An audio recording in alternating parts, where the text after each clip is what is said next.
Welcome back to the second part of the episode with Shivani Kashyap. Welcome back, ma'am. Thank you so much. Okay. So, since in the end of the first part, we're discussing about Bollywood and the music industry. So, this topic is very relevant in the current scenario. So, a recent viral video of Sonu Nigam sir, where he stated that there are two, three production houses that control the monopoly of the music industry. So, what are your views on that? Yes, I agree with him. I have also, gone on print on various, news, online newspapers and interviews where I've gone and supported him in what he said. That there is a monopoly, there is a club and a clique system here uh, in Bollywood, and from I can of course speak for music, the music industry. Definitely there is, and but I have to say that this has become more rampant right now. In the past 5 to 7 years, because when I was changing over from pop to Bollywood, and my journey was everything was very methodical, meritorious, methodical, and very different. But things have really, really changed of late. It has become like a very monopolistic kind of an industry. So, have you ever been a part of this victim of this nepotism or favoritism? Yeah, I of course. So, like, Someone like me, if I have to uh, I don't really need to prove myself because it's all there. My work is my filmography or my musicography is right there for everyone to notice and see. And it's you just don't get, like, if I want to work with music directors who I feel are doing a lot of work in Bollywood, and I feel like working with them, and if I call them up, they don't give me any response. And so therefore I feel that, what is the reason? Why should I be left out? And why should a few singers be repeated in all the songs, in all their songs that they do? So it is about favoritism, right? As simple as that. So they're not willing to try out other singers who are not in their so-called camp. so since this nepotism is very relevant right now, so what is your take on the Sushant Singh Rajput case? What do you think of? So Because firstly, we I find won't call out it that nepotism. I won't call it nepotism. I'll answer your first half of the question first. Nepotism is about when you give your, you give preference to your family members in the work situation. This is beyond nepotism. This is more about, you have a selected list of people who you will work with only. That's it. So that can be a monopolistic or a club or a mafia. I would call it more of a mafia, right? So where you are just giving preferences to only those people, and anybody else who wants to come in really has to struggle it out, or never get a chance or an inroad into working with those production houses. Like, uh, I mean, I don't want to name the production houses, but the top two three production houses which have been doing a lot of work off late, I've never got a call back from them, or even a message back, or if I called them up, it's so I don't know really what works, but I see that the list of few people that they work with, they are the only ones they keep circulating all the time. So this is my answer to your first half of the question. Now second half you can ask me what you were saying. so second half, what I wanted to ask that what are your thoughts on the mental health and its importance? Because at that time when the case came out, so many were like you should focus on your mental health and give importance to it. What's your take on that? You talking about the SSR case in particular, or just a So in general? general, in general. So of course mental health is like, it's as important as your in fact I think sometimes more, because that can lead to physical ailments as well. So mental health is should be given top priority. And sometimes people get very ashamed that, oh my gosh, I'm suffering from depression or a certain mental health, but it should not be so. It should be addressed immediately, because it can lead to destruction, it can lead to suicide, it can lead to so many things which are very, very, very you know sad and very I mean, it's just something which needs to be addressed immediately, and it can really destroy a human being. And I think people who approach their friends saying that, I'm not feeling good these days, or so, they should be given a lot of attention. Those kind of people should be really, really given a lot of attention and counseling, and that matter should be taken seriously. नहीं नहीं यार, you'll be fine. यार, so and so is depressed, उससे दूर रहो आजकल. One should actually really be hugely concerned about such people, because the Absolutely. mind is a very very it can lead you to do things which one can regret doing later. So moving on. So how was the journey from the first award that you won, Channel V Award, to the most prestigious and the credible award in the music industry, that is the Dada Saheb Phalke International Award? What was the journey, or what was? Did you ever think that you would win this award, Dada Saheb Phalke Award? Did it ever So cross your okay, mind? to be honest with you, not really into awards. I'm not high on awards, to be honest with you. These are, I mean, especially in the later times and these recent times, award ceremonies have become again very monopolistic again, I feel. So I'm not very high on awards. I am more high on recognitions. So Dada Saab Phalke was not a award that I won. It was something, a recognition, and uh, I was given and I was awarded. You know, so it's not something I won. I was not in any competition with anybody. Yes, the Channel V Award was something which is a part of a huge the Channel V Awards which happened, which was really, really prestigious. And it came to me as a huge surprise. I wasn't even expecting it. I wasn't gunning for it. But I have been nominated after that for various awards ceremonies, like the Stardust Award, this award, Cine Award, and so many of them. But I see that people get really crazy trying to lobby with the people, they work very hard, they make lots of efforts कि भी मुझे मिल जाए award. So I don't think, for me, the awards are, of course, I mean, they're welcome as long as they don't become commercialized activities. And today's day and date, I would like to really express my disdainfulness and my disgust towards some of the award ceremonies where awards are bought and sold, to be honest with you. So the moment that is done, I think that is not an award anymore for me. I think it's just like it's like a it's like a stain. It's disgusting.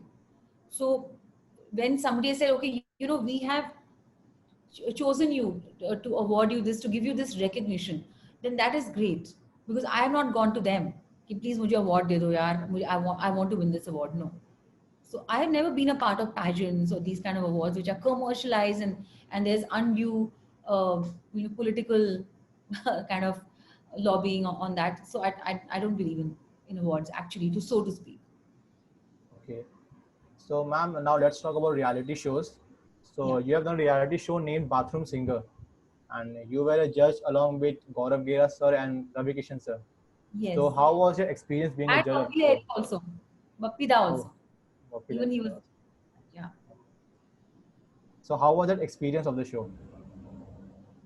It was the most fun experience of my life, most unforgettable. I'll never forget this, because those days, I remember that there were a lot of these reality shows which were starting, and Indian Idol had also started. So Sahara Filmi came up with this very cool idea where they said, uh, we will audition singers who actually sing only in the bathroom, who are amateur, and who are very shy of coming on a stage or coming in front of people and singing. So the audition made a set which was exactly like a bathroom. So it was so funny and it was so much fun. From the fun and the comic element, we actually sourced out singers. We picked up singers who were not trained and who actually used to sing only in the bathroom. So when we selected those singers, we actually mentored them, we groomed them, we trained them. This reality show lasted for 1 whole year, and by the end of it, all these singers were one better than the other, and they were dancing on stage, they were singing on stage, they were performing, they became amazing performers. So it was so satisfying to see the journey and the evolution, how they evolved from singing as if much in a bathroom to singing like rock stars on a stage. So we really truly enjoyed that, and we went from place to place, from city to city to audition them. So it was a very good, again, learning experience for me. And I think the entire country sat up and said, "ये क्या show है? because the baseline, the tagline of the show was bathroom singer, ye to jhaag wala hai. Jhaag wala hai meant the X factor that we were looking for, not just the singing but also the X factor. And the kind of campaign which was the kind of publicity that was done by the channel to promote the show was, I think, 10 times more than any other show that was on air at that time. I remember running into Farah Khan, the film director. She said she had seen me on the hoardings with Ravi Kishan and Gaurav Gera, because the hoardings were everywhere in every city. Because so she said, "Yaar, ye kya hai? Ye mujhe batao na, ye kya hai tumhara reality show?" I said, "I can't tell you right now. It's a surprise." Because those days she was a judge on Indian Idol, and so I said, "I can't." I said, "It's." So she said, "But tell me, is it a serious music show?" I said, "It is serious, and yet it's not serious. Ab aapko dekh." So everybody was so curious to watch it. I think our viewership was as good or even better than any of the reality shows which were on air at that time. And uske baad, I have done many more reality shows as a grand jury for Saregama Little Champs 2 years ago. That was also fun. That was very serious. And then recently I was a judge on an international reality show called The One, UAE, where, the kind of talent that I've witnessed, I have not seen that talent, my gosh, anywhere. I mean, you get to see the talent on, um, on an international stage where ultra professionals are singing. So that was another lovely experience. That show was held and shot in Dubai, in UAE, because um, it was basically about all the contestants were supposed to be from all over the world, but residing in Dubai. So, since Bappi sir was also part of the reality show Bathroom Singer, so what did you learn from him? Because he's such a big legend. So, any experience? What was the experience with him, and what did you learn from him? I learned a lot from Bappi Lahiri. In fact, from that time onwards, he's become family to me, because uh, I had not really shifted to Bombay that time, but I went there, and then he used to welcome me to his house, and we used to have these long music sessions and his lovely feasts. The Bengali khana was so yummy, and I mean, I used to learn a lot about.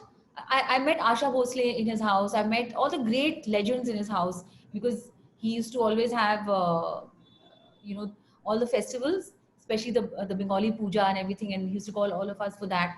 So it is so amazing that all the anecdotes about Kishore Kumar, about him working with everyone, all the legends, the stories that I got to know uh, about his music, and the anecdotes about how he used to come up with a tune, how he used to be, influenced by disco, how he brought the disco genre into Bollywood.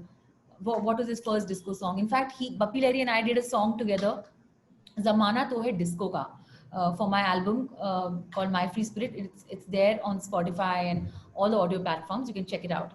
So yeah, that so he has been a huge support and a lot of love which has come from him and his whole family. We've done lots of concerts in India and abroad together.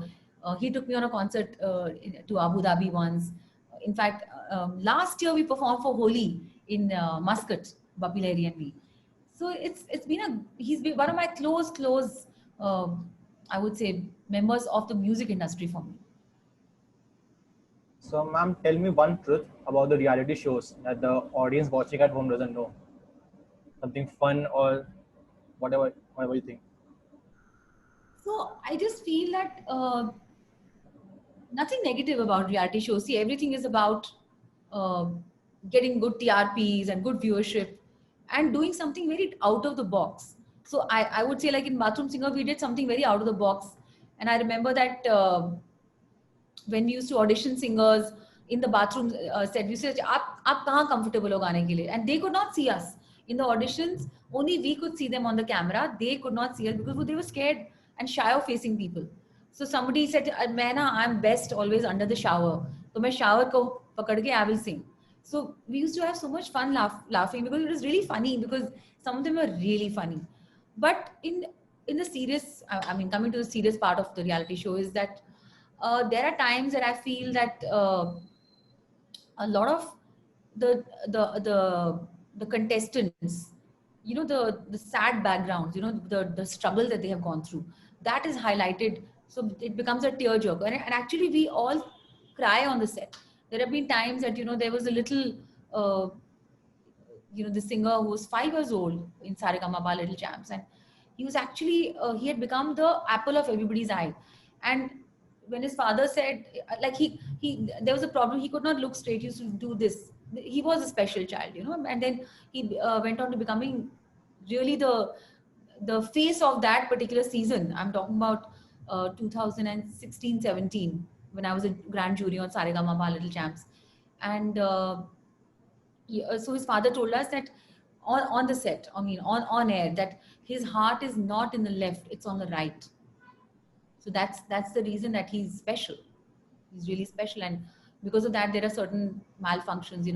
He can't steadily see a person. He starts shaking and all of that. But so every one of us actually started crying. We were 30 grand jury members, and there were 3 judges. Like there was Himesh Reshamya, there was Neha Kakkar, and uh, you know. And another one.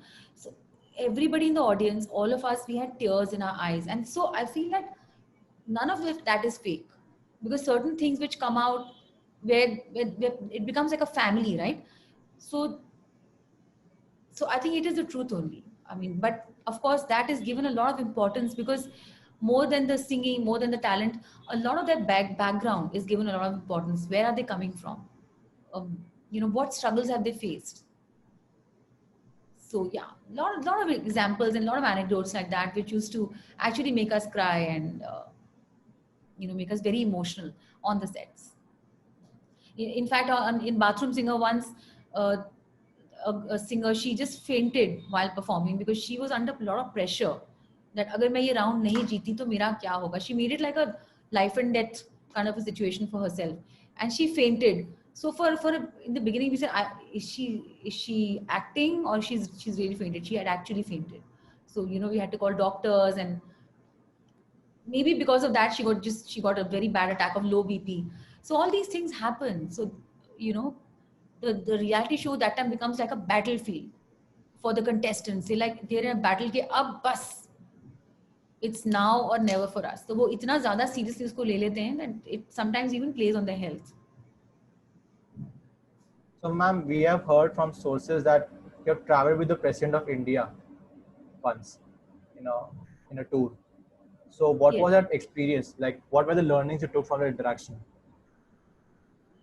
Well, it was, the president's contingent. As I told you, we had gone to Mauritius to perform for the Independence Day celebrations of Mauritius, and how Mauritius and India have become countries which love each other and support each other so much.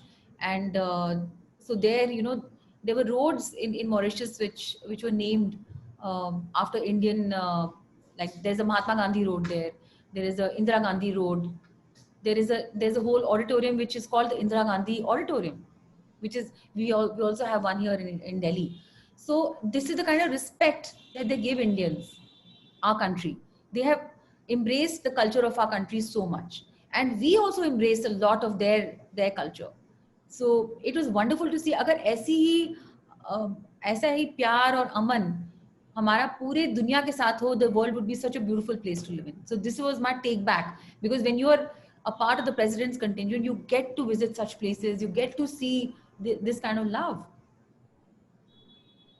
Nice to hear, ma'am. So, one of your hit songs is like Mohabbat Bhag Mein Jaye for a Pakistani serial with the same title. So, tell me, how is the Pakistan music industry different from the Indian music industry? What's the difference between the two? Well, different as in, so they don't have a Bollywood, right? They don't have like I would say, they don't have too much of a movie industry. So their music is topical, and they give a lot of respect and, importance to musicians, to artists. And here, if you're not a Bollywood singer, then you're like, Arey yaar, you're not really given that kind of importance. The moment you become a Bollywood singer here or a playback singer, suddenly your value goes up. But there it's different. It's about how the song, how the singer is, and what kind of songs and art, music they're churning out, and how well they're singing. So music videos and songs, independent music is very, very, very strong there. So this is what I really respect and appreciate about the industry. And there's some amazing talent, and there's a lot of influence of Sufi music there. So that is something which has always been very charming for me. So now on a personal note, when I heard the song Mohabbat Bhar Mein Jaye, I was in love with that song. It was a 4 minute song. I just loved it. So can you Thank you. just recite 2 lines of that song, if you could? It's been such a while that I sang it, and I don't really remember the lyrics, but I would have loved to. But I can just ask all our viewers who are watching right now to click on Mohabbat Bhar Mein Jaye, Pakistani drama title track, and because the Because music I is a really huge. loved that song. The music was Thank you so much. It is. very I good. really have to thank Farooq Abid and Shoaib Farooq, who have composed and written this song so beautifully. And I've sung some 25 title tracks for them for other Pakistani dramas like Zip, like Barish Ke Aansu, and so many more. So many more. Zindagi. There's a lovely song called Zindagi. You must check that out also. That was for Zindagi, the Pakistani drama. That was the title track. Because Pakistani dramas are very, very popular there, and I think all over the world. Yeah, even my mom is a big fan of Pakistani serials. So am I, Yeah. actually. So, ma'am, the next question is like due to this cross-border tension between India and Pakistan right now.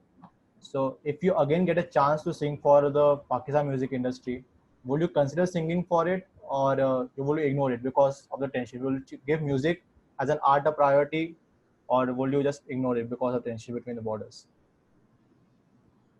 So I don't think that the artists are really sort of affected by this this cross-border activity problem. It is more of a problem which I Political think thing. that is more political.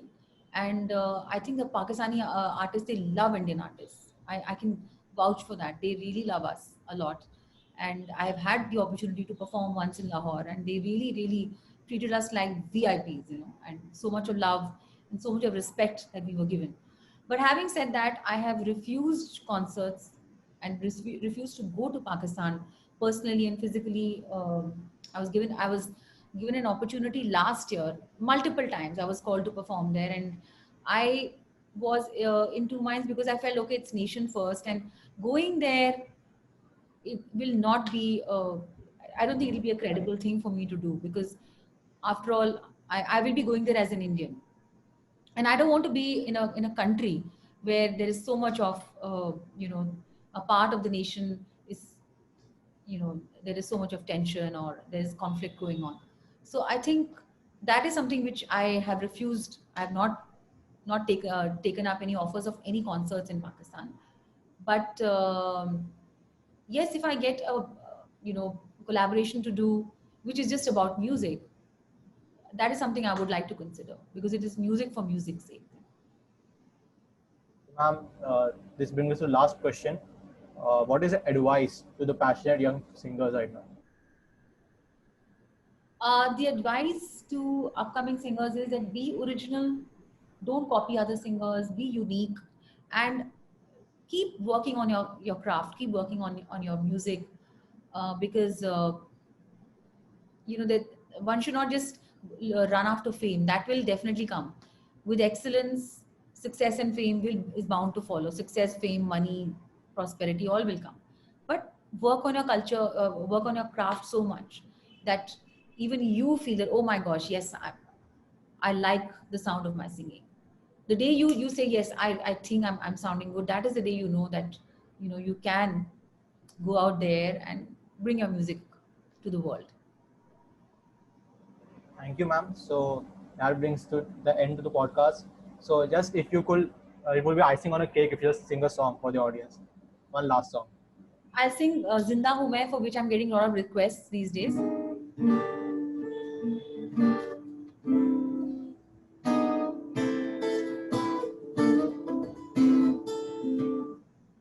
मौत शर्मिंदा है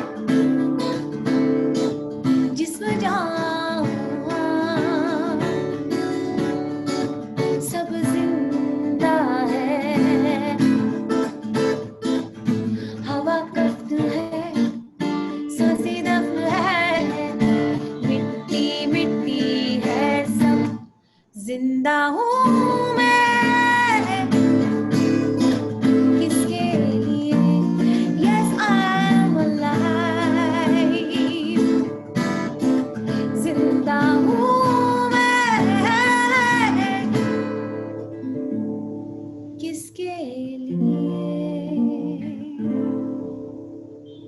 ma'am. It was lovely to see you perform live. So just one last request, if you could give a shout out to our audience to like, share, and subscribe. Hey guys, this is Shibani Kashyap, and please like, share, and subscribe to Live Talks ISM. And it's been a pleasure for me to be on this podcast. Thank you, ma'am. Any feedback from your side? You would- It was great. It was great, and I said it was wonderful for me that IIT Dhanbad was always a great experience. It was a great memory for me when I came to perform Thank you, ma'am. in Thank you. 2007. Thank you so much. All the best. Okay, thank you so much. Thank you. Bye bye. Take care. Stay safe. Bye, ma'am. Thank you.